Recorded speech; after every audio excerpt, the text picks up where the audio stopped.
Hello, Assalamualaikum warahmatullahi wabarakatuh. Bersama dengan saya, Fahmi, Your Goal Buddy.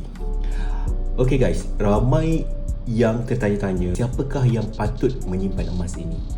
Okay, jawapan saya, alright, dengar betul-betul. Siapa yang patut simpan emas ini? Of course, anda. Okay, sebab apa?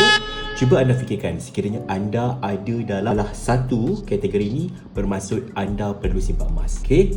Yang pertama, anda dalam kategori ada lebihan. Bermaksud dekat sini, anda secara lahiriahnya memang pandai mendisiplinkan diri, mengasingkan duit anda. Okay? Tapi anda tak tahu nak buat apa. Just anda nak jadikan duit itu sebagai simpanan. Maka itu anda perlu berfikir salah satu lagi platform ataupun anda diversifykan simpanan anda itu kepada bentuk emas. Dipendekkan ceri, sekiranya anda ada duit, anda boleh beli emas. Okey, itu yang pertama. Keduanya, apabila anda tahu tentang kelebihan dan juga manfaat menyimpan emas ini. Okey, so secara ringkasnya, okey, kenaikan harga emas ini saban tahun dia akan melebihi 10% tuan-puan. Maksudnya dia berkadar naik.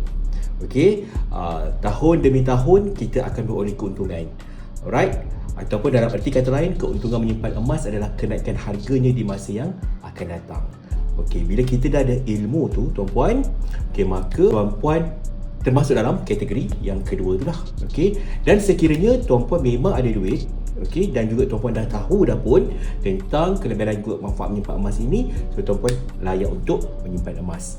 Okey, di Publico sangat senang saja tuan-puan. Tuan-puan boleh bermula 1 gram, 10 gram, 50 gram, 100 gram. Okey, even kalau katakanlah tuan-puan nak start dahulu, tuan-puan boleh bermula dengan RM100. So dia akan convertkan nilai itu kepada gram emas mengikut harga semasa. Okay, so kalau katakanlah tuan-puan nak mulakan simpanan emas, boleh Roger Fahmi dan insyaAllah Fahmi akan bantu anda. Assalamualaikum.